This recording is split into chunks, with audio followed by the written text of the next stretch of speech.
दिमाग लगा दिए बजरंग बली। क्या हुआ? अरे भैया, चारों तरफ से फोन आ रहा है, सुनो ना मेरी बात को आप। हाँ हाँ। वो कल मैंने टाइम निकलवाया है महामंत्री महोदय जी से, जी। दिलीप भट्ट साहब से, है ना। हाँ तो हाँ। मैंने कहा कि अभी बात करो आप, अभी के अभी इसको निराकरण कीजिए आप। बिल्कुल ठीक भाई है। अपन जब किसी को भी कुछ निकालते हैं या जोड़ते हैं, कुछ भी करते हैं, बताकर जोड़ते हैं और बताकर निकालना चाहिए जो भी जैसी बात है। अचानक से बोले नहीं वो अपना एजेंडा, अपना कौन सा उनका अपना व्यक्तिगत एजेंडा है, आप मुझको बताइए आप हाँ हाँ। कौन सा व्यक्तिगत एजेंडा है। मान लीजिए उनका व्यक्तिगत एजेंडा, चलो ठीक है कि अच्छे भारत मिशन उनका व्यक्तिगत एजेंडा है, भारत को सनातन हिंदू धर्म को आगे बढ़ाना है उनका, जैसे हमारा व्यक्तिगत एजेंडा है संघ का, ठीक है, हम सनातन हिंदू धर्म के प्रति समर्पित है, कृतज्ञ है, अच्छी बात है। तो कल के डेट में, इसको रिकॉर्ड में ना लीजिएगा, कल की डेट में आप रिकॉर्ड से क्यों घबराते हैं? नहीं नहीं, मेरे को भाई साहब मैं बीबीसी में दे दूंगा, मैं तो देखो, फकीर आदमी हूँ ना, मैं तो बीबीसी में दे दूंगा। नहीं नहीं नहीं, देखो मैं आपको एक आदित्य दुबे जी, मैं आपको ये बताऊं, इससे हाँ। हमारा चरित्र निर्मल होता है। हम्म, मैं आपको ये बताऊं कि उससे क्या होता है। देखो, यदि मैं ये सब नहीं करता होता ना, हम्म, तो ये लोग हमें अभी तक बेच आते खुले बाजार में। जी जी जी, मैं समझ रहा हूँ। तो ये जो सब चीज़ रिकॉर्ड होती ना, नहीं तो ये हाँ। कहानी बनवा देते, कोई झूठी एफआईआर दर्ज करा देते। नहीं नहीं, वो तो अब आप ठीक है बताइए अपनी, वो कैसे झूठी एफआईआर दर्ज करेंगे? हर चीज़ तो रिकॉर्ड है और पब्लिश हो रही है। हाँ अपनी सेफ्टी है वो, हाँ, सही ये बात। बहुत बड़ी सेफ्टी है। और तथ्यात्मक है और सत्य जो धर्म और न्याय, सत्य धर्म न्याय, यही डॉक्टर आदित्य के जीवन का पर्याय है। मैं यही बोलता हूँ हर बार आदरणीय, और हर सनातन हिंदू धर्मी को, हर व्यक्ति को सत्य धर्म न्याय को ही अपने जीवन का पर्याय मानना चाहिए। हाँ हाँ। हाँ हाँ। हाँ, ये सिस्टम है और सिस्टम के तहत चलना चाहिए व्यक्ति को। अब वो जो बातें थी उसके बारे में मैंने ऊपर स्तर में कई लोग से चर्चा की, लोगों को पता नहीं था। अभी आदरणीय से मैंने महामंत्री महोदय से चर्चा की, तो उन्होंने कहा कि कल आपसे चर्चा करेंगे इस विषय में। मैंने कहा बहुत विस्तार से आप उनको समझाइए, बताइए कि आपने, जैसे मैं किसी को भी मैं अस्त्र चलाऊंगा, एक तो मैंने आमंत्रित किया, बुलाया, और मैं अस्त्र चलाऊंगा तो उसको बताऊंगा कि नहीं भाई बिल्कुल कि मैं ठीक है। तुझे रिमूव कर रहा हूँ, कि तुझे मैं मारने जा रहा हूँ, कि फलाने ठिकाने, तो जो भी है, तो हम और अपनी बातों को, आपको क्वेश्चन करना चाहिए ना कि मैथ्सन गुप्ता आप क्या बोल रहे हैं, क्या उद्देश्य अरे है भाई, आपका। भाई एक बात बताइए आदरणीय, मैं तो हॉस्पिटल से भी एक हफ्ते बाद अभी आया, 15 दिन तक इलाज चल ही रहा है जी मेरा। जी जी। मैं अचानक से आपने फोन किया जी। और रिकॉर्ड करके डाला, कोई दिक्कत नहीं मेरे बड़े भाई, आपका पूर्ण अधिकार है, हर उस व्यक्ति का अधिकार है जो भारत राष्ट्र के लिए, राष्ट्र हित में चिंतन करता है, रात को 2 बजे मुझे फोन कर सकता है, करते हैं लोग मुझे भाई साहब, देखिए डॉक्टर सबका आदित्य, मैं निराकरण भी एक होता है। और आप जैसे एक योग्य डॉक्टर, मैं अधिकारी, एक मिनट डॉक्टर आदित्य, मैं आपको बताऊं, जी भाई यदि साहब, लोगों को पूछने का अधिकार होता ना, तो इस देश हाँ के साथ इतना बुरा नहीं होता। हाँ, ये बताओ, इस देश के संविधान ने प्रधानमंत्री को क्या पावर दिया है? आपको मालूम है प्रधानमंत्री को एक भी अधिकार नहीं है। आपको जी मेरी बात सुन के कैसा लग रहा है? मैं कह रहा हूं हमारे देश का प्रधानमंत्री शक्ति विहीन है। तो जानते हो पावर कहाँ है? कहाँ पावर है? हाँ, पावर बताइए। है कैबिनेट में, मिनिस्ट्री ऑफ काउंसिल में है, और वो कलेक्टिव पावर है। उस मिनिस्टर कैबिनेट में और उसमें जो काउंसिल ऑफ मिनिस्टर में हर बात को जो है चर्चा करके और फिर जो है उसको उस पर जो है निर्णय लेने का अधिकार है। तो जी आप बताओ, जो है ना, हर कोई परेशान हो रहा है कि ये व्यक्ति अनाउंस ना कर दे, ऑल इंडिया रेडियो में ना चला जाए। मैं आज कह रहा हूँ कि माननीय परम पूज्य श्रद्धे जवाहरलाल नेहरू को किसने अधिकार दिया कि जब हम जीत रहे थे तो जीतते हुआ व्यक्ति कभी युद्ध विराम करता है क्या? नंबर एक। और दूसरी बात है कि युद्ध विराम पर निर्णय लेना है तो उसे अपने कैबिनेट को बुला के उससे चर्चा करना चाहिए था या ऑल इंडिया रेडियो पे जाना चाहिए था?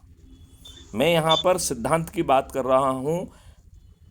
माननीय परम पूज्य श्रद्धे लोकतंत्र के बहुत बड़े जो है प्रणेता, माननीय जो है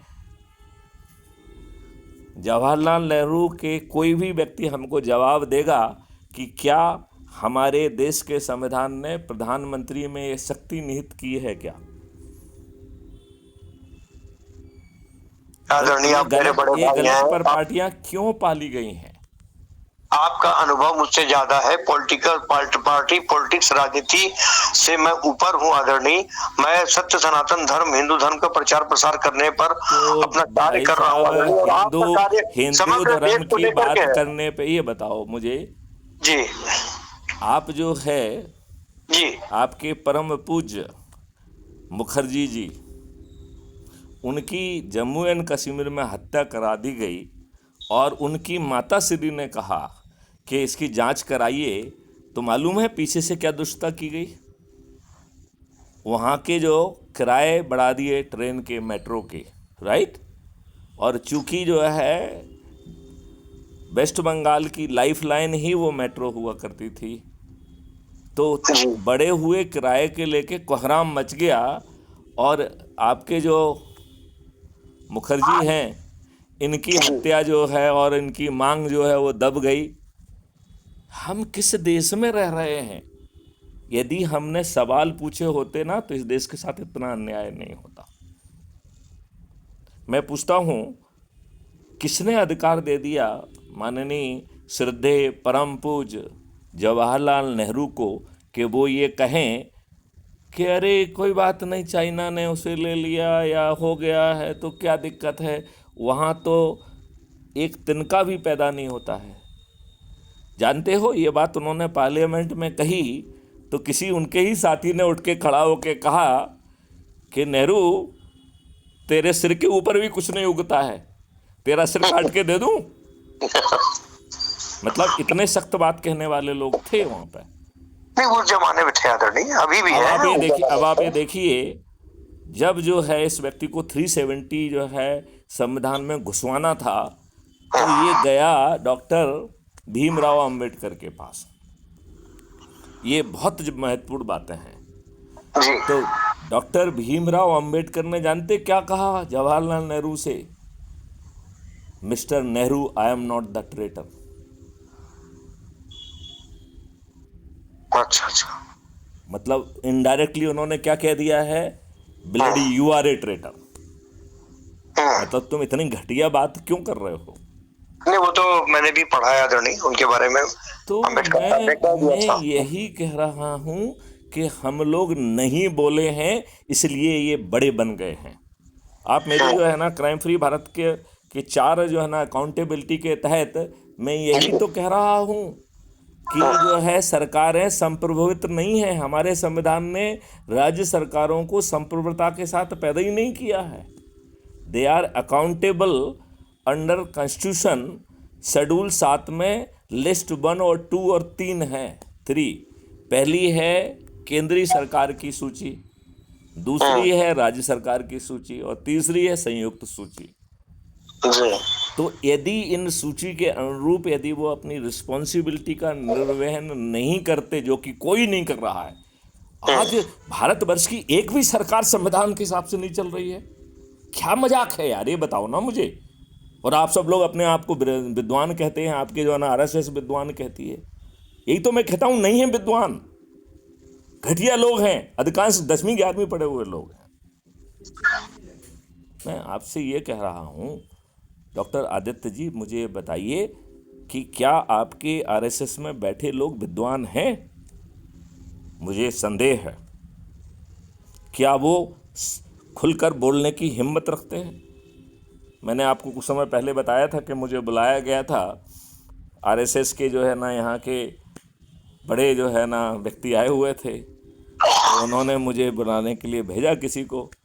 तो मैंने कहा कि मैं ज़रूर आऊँगा, लेकिन मैं अपनी बात रखूँगा। यदि मुझे अपनी बात रखने का आप समय देंगे तो मैं ज़रूर उपस्थित हूँगा, मैं सुनने के लिए नहीं आने वाला हूँ। जी।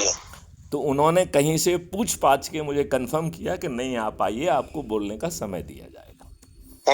राइट, मैं गया शर्त के साथ पूरा, राइट, मतलब निमंत्रण मैंने इस शर्त के साथ स्वीकार किया था कि मुझे बोलने का अवसर दिया जाएगा। राइट जी। अब मैं वहां पहुंचा और मुझे बोलने का अवसर नहीं दिया गया। अच्छा।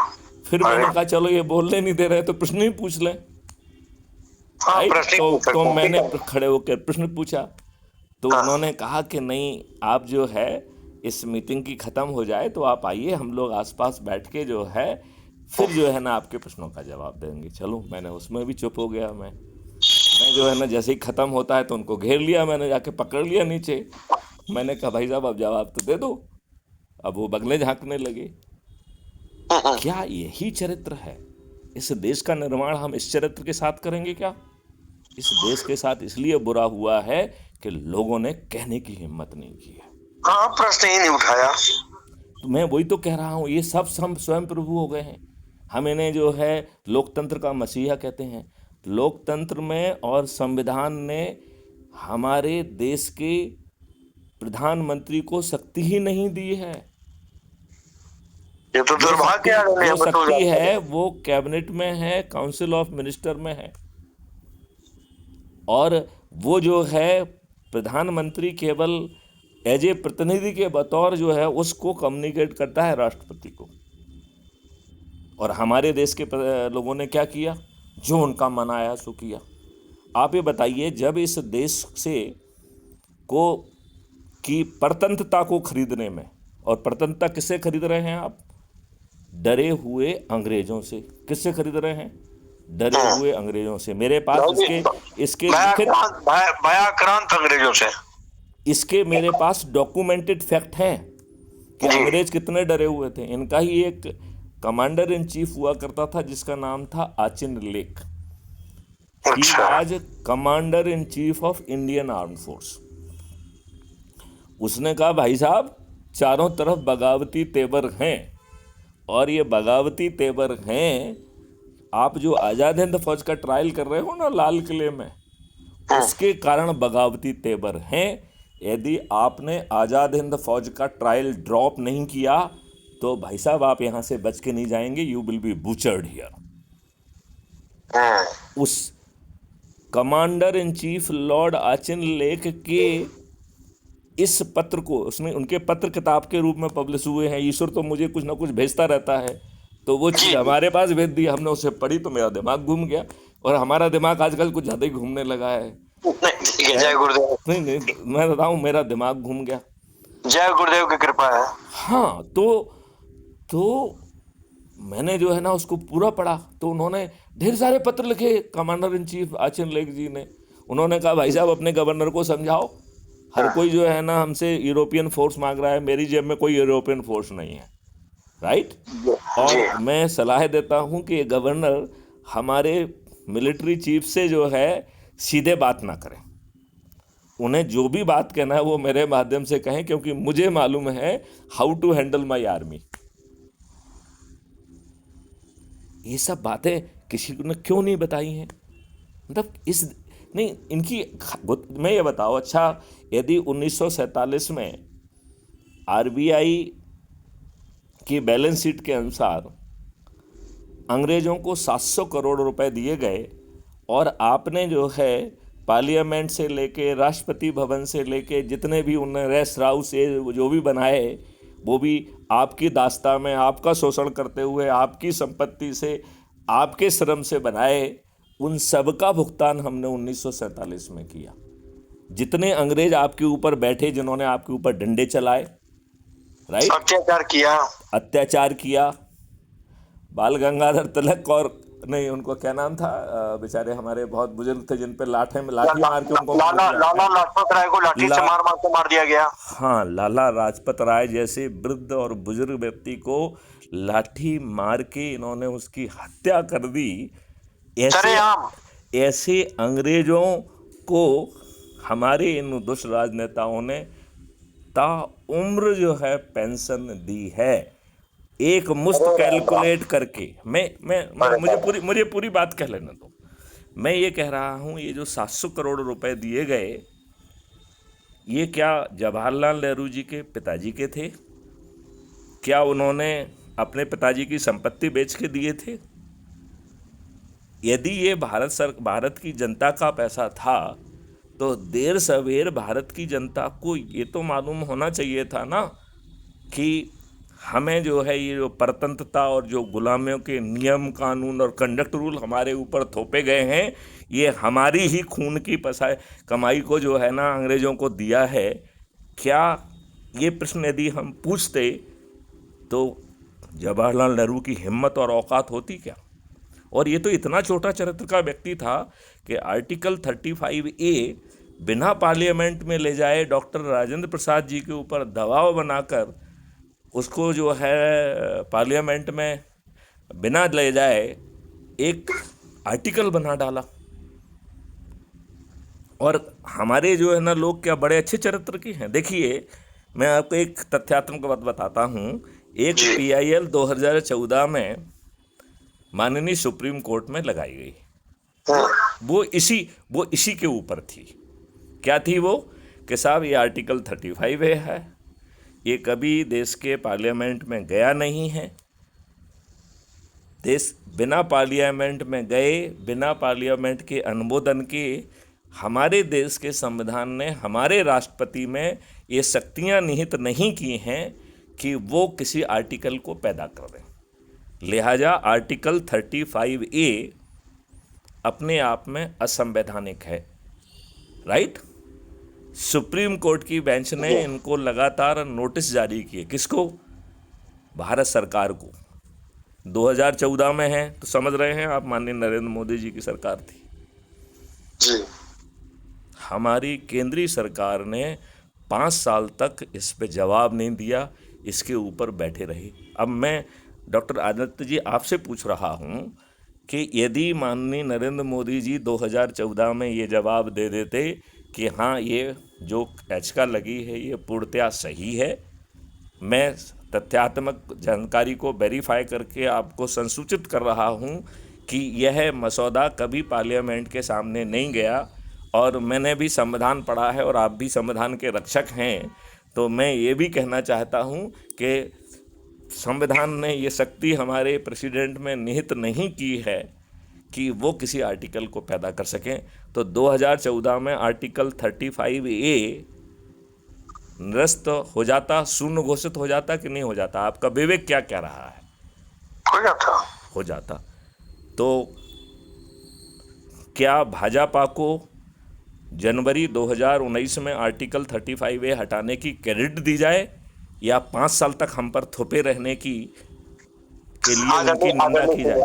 आदरणीय, मैं आप क्षमा करेंगे, मैं आपको बीच में रोक रहा हूँ जी।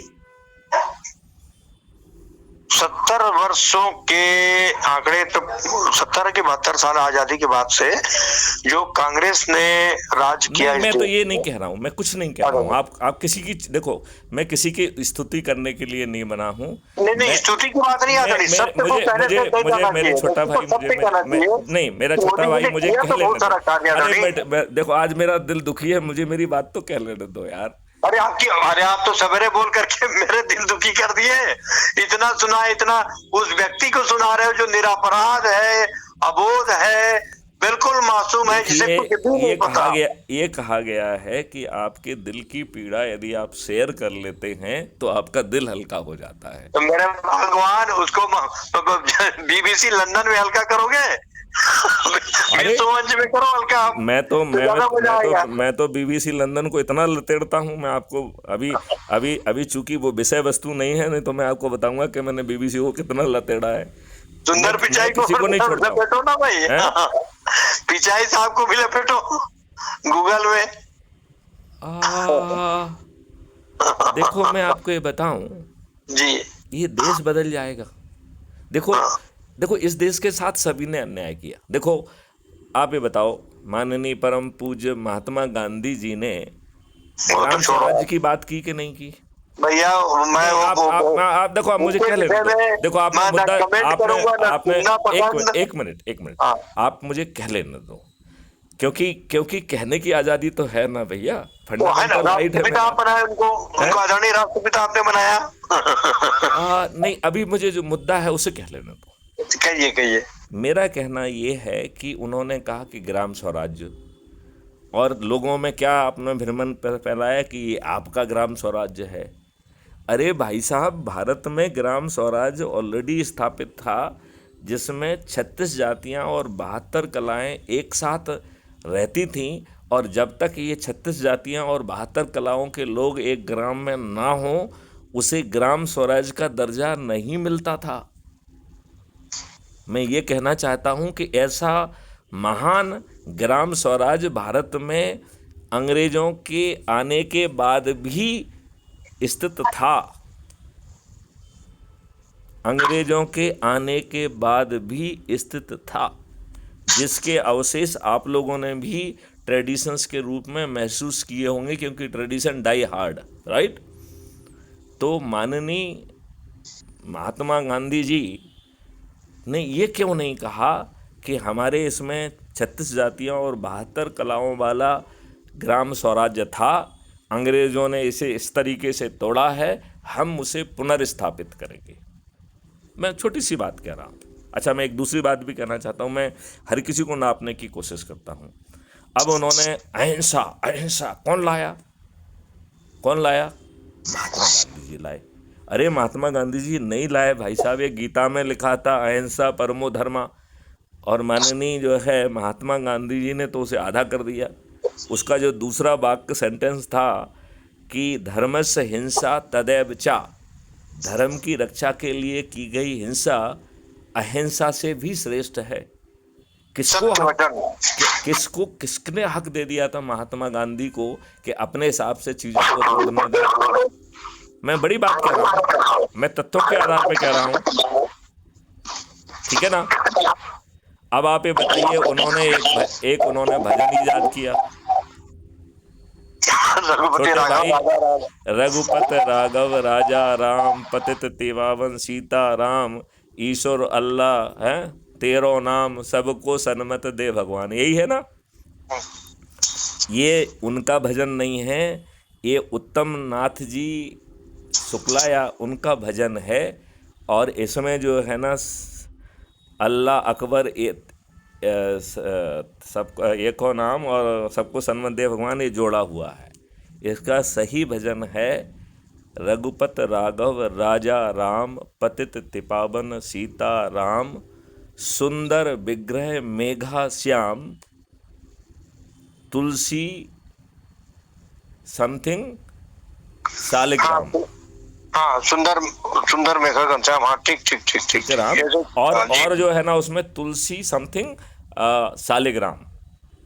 अब ये बताओ, मैं ये कह रहा हूँ कि चूंकि धर्म की एकता के लिए यदि आप उसको कुछ करते हैं तो अच्छी बात है, लेकिन बस कह देते मुंह से कि भैया ये मेरा नहीं है, ये लक्ष्मीनाथ जी का है, बस मैं इसे अपनी सुविधा की दृष्टि से और अब मुस्लिम और हिंदुओं को एक करने के लिए मैं इसको नए स्वरूप में प्रस्तुत कर रहा हूँ, तो मैं इसे महात्मा गांधी के चरित्र की महानता मानता। अभी मुझे कष्ट होता है और हम लोग मुंह से बोलते नहीं हैं।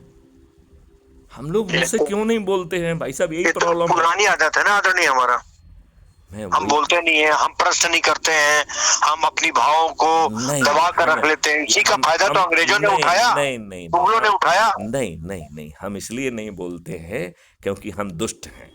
हम इसलिए नहीं बोलते हैं क्योंकि हम अपने हित साधते हैं। हमने इसलिए जवाहरलाल नेहरू के खिलाफ नहीं बोला क्योंकि हम उनसे अपेक्षा कर रहे थे फेवर की।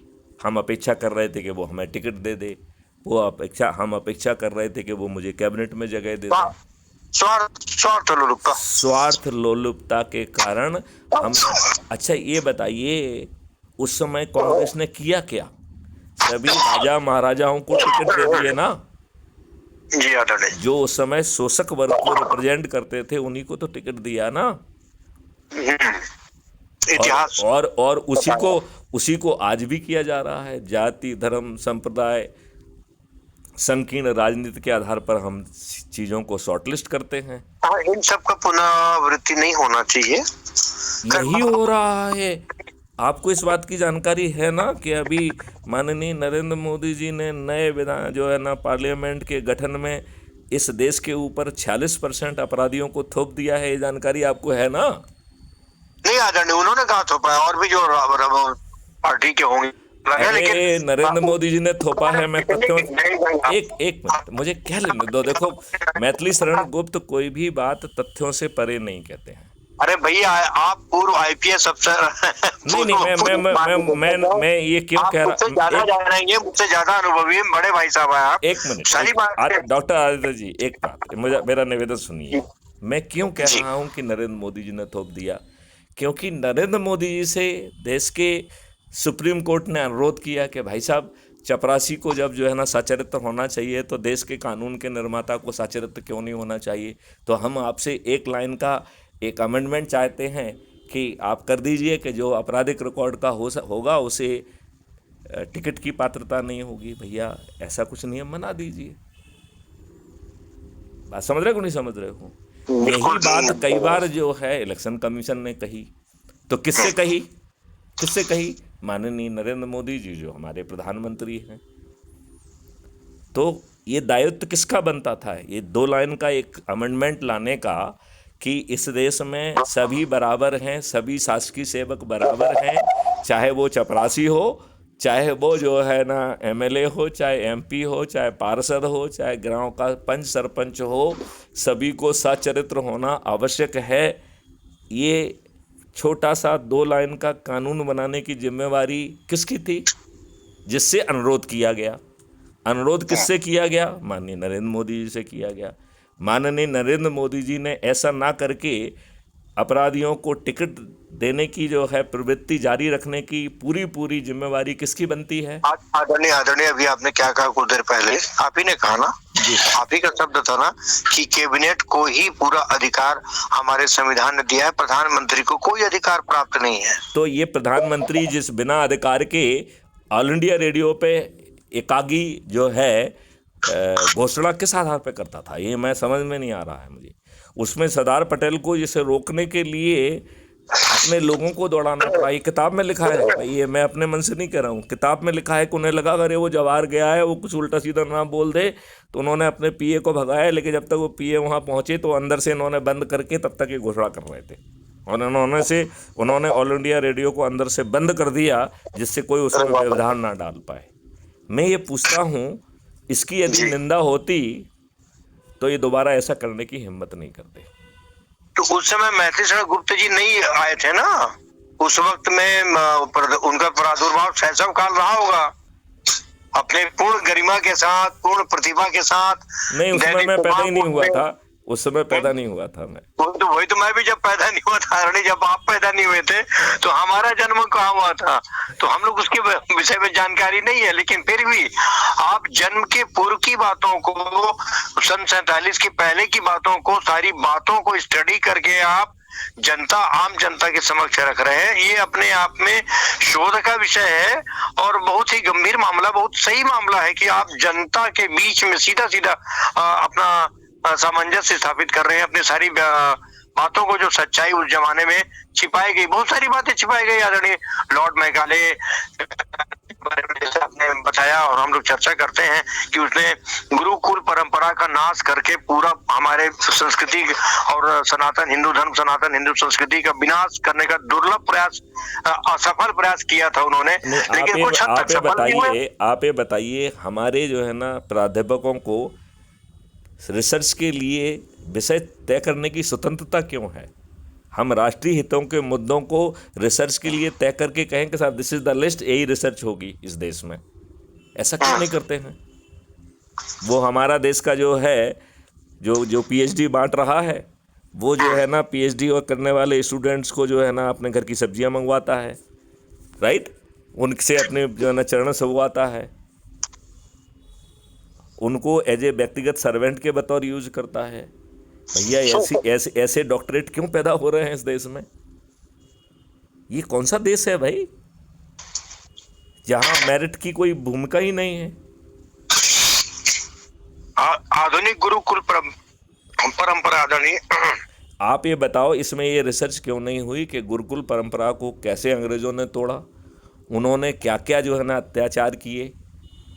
इसको जो है अभी तक कहीं पर ठीक ढंग से जो है ना पब्लिश नहीं किया गया। तो एक व्यक्ति 2, 4, 6, 10 व्यक्तियों को रिसर्च करने भेजते ना अपन। बिल्कुल सत्य वचन।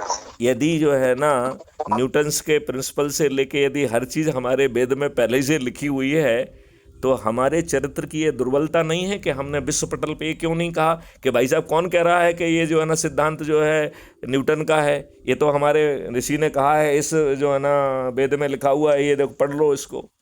वाग्भट ने, बहुत सारे ऋषियों ने, बहुत सारे गणितज्ञ हमारे ऋषि मैं वही कह रहा हूँ, आर्किमिडीज का सिद्धांत जो है ऑलरेडी वेदों में लिखा हुआ है। तो भैया अपन ये कह देते कि भैया तुम अपने आर्किमिडीज का भी नाम लिख लो, लेकिन हमारे ऋषि का भी नाम लिख दो यार साथ में। यदि जो है 1885 में 8 साल पहले हमारे ही जो है ना एक भारतीय ने, जिसका नाम था शिव कुमार दलपते, जिसने वहाँ वो विमान का आविष्कार किया था। करेक्ट। तो उन्होंने जो है विमान को जबरदस्ती राइट ब्रदर को झूठा मूठा उसको दे दिया गया श्रेय। नहीं दे दिया गया है, लेकिन हमारे देश के इतने सारे प्रधानमंत्री, इतने सारे जो है ना विद्वान लोगों ने, जिनको मालूम नहीं क्या क्या जो है ना अवार्ड मिले हैं, उनमें से किसी के मुंह से नहीं फूटा कि भैया ये तो हमने पहले बनाया था, देखो ये प्रमाण है। और इसे जुहू चौपाटी में हजारों लोगों के सामने, जिसमें बहुत बड़े बड़े राजा महाराजा भी थे, जिन्होंने फंड की कमी नहीं आएगी ये विश्वास भी शिव कुमार दलपते को दिलाया था। 1885 में ऐसा विमान जो कि लिक्विड मरकरी से उड़ा और सुरक्षित लैंड किया। करेक्ट, 15,000 फीट पे ऊपर गया, 18 मिनट तक वहाँ मंडराया और इसके बाद सुरक्षित नीचे उतरा। तो कौन कहता है कि पायलट लेस जो है ना विमान अभी बने हैं? ये तो 1885 में हमारे शिव कुमार दलपते जी ने सबके सामने बता दिया था। आदरणीय नहीं, मैं ये नहीं कह रहा हूँ, मैं ये कह रहा हूँ कि इस देश के राजनेता, इस देश के प्रधानमंत्री, इस देश के वैज्ञानिक ये तथ्य जो है विश्व पटल पे रख क्यों नहीं पा रहे हैं? हमारा मुंह क्यों नहीं फटता है? मैं तो ये कहना चाहता हूँ। मतलब मैं तो छोटी सी बात कह रहा हूँ, छोटा सा आदमी छोटी सी बात करता हूँ। बहुत बड़ी बात बोल रहे हो आप, छोटे से आदमी नहीं, बहुत बड़ी बात है। अरे 5.5 फीटिया छोटा सा आदमी, दुबला पतला दिया, आप मुझे देख लेंगे, जोर से फूंक मार देंगे तो मैथसन को तोड़ जाएंगे। नहीं उड़ेंगे। आप अपने आप को बोल रहे हैं, आपके विचार तो इतने ठोस है कि हिमालय पर्वत की तरह है, तो कहाँ से उड़ेंगे आप? नहीं, मैं तो पूछ रहा हूँ इन तथ्यों पे हम बात क्यों नहीं करते हैं? नहीं, ये तो बिल्कुल सही प्रश्न है आपका कि इस मुख्य तथ्यों पर, मुख्य विषयों पर को नजरअंदाज करके हम अन्य फालतू विषयों पर अपना ध्यान दे रहे हैं। यदि इस देश को, यदि मैं जो है ना पिछले 5 साल से चिल्ला के कह रहा हूँ कि मैं अपनी सामर्थ्य से, अपने मॉडल के माध्यम से, भारत सरकार के खजाने से बिना एक पैसा लिए इस देश को टैक्स मुक्त कर सकता हूँ, कर्ज मुक्त कर सकता हूँ, फिर से ग्राम स्वराज स्थापित कर सकता हूँ, भारत को एक इंटरनल करेंसी जिसका नाम हमने पहले भारत विकास निधि दिया था, जिसे 2 दिन पहले हमने आज़ाद हिंद रुपया कह दिया है, जो एक जो है ना सोने के सिक्के के बराबर होगा। मतलब भारत के आज़ाद हिंद रुपया की वैल्यू जो है वो 1 लाख रुपए के बराबर होगी। बताओ क्या बात। तो मैं ये कह रहा हूँ, मैथसन गुप्त चिल्ला के कह रहे हैं, क्या इस देश के प्रधानमंत्री का इतना दायित्व तो नहीं बनता कि उनसे बुला के पूछते कि आप हमारे ही डीजी रहे हैं, भाई साहब आपका दिमाग सच में सटिया गया है क्या? आप क्यों अनर्गल बात कर रहे हैं? ये मैथसन गुप्त जी से कहिए कि उनका छोटा भाई आदित्य बोल रहा है कि वो लेटर को मैथसन गुप्त जी निकाले, जब अपने कार्यकाल में उन्होंने माननीय प्रातः स्मरणीय प्रधानमंत्री नरेंद्र मोदी जी को लिखा था। वो लेटर को निकाले ना और चले अपन दिल्ली। क्यों नहीं सुनेंगे? हम भी जा रहे हैं। मोदी है तो मुमकिन है वो सुनेंगे, वो करेंगे, सारी बातें करेंगे वो। अच्छा, अब वार्तालाप को जो है ना अपन आगे बाद में बढ़ाएंगे, और यदि आपके महामंत्री जी मुझसे चर्चा करेंगे तो मैं जरूर करूंगा। जय हिंद, कल अवश्य करेंगे, कल करेंगे। हाँ, राइट। जय हिंद, जय भारत, वंदे मातरम, जय गुरुदेव, जय गुरुदेव।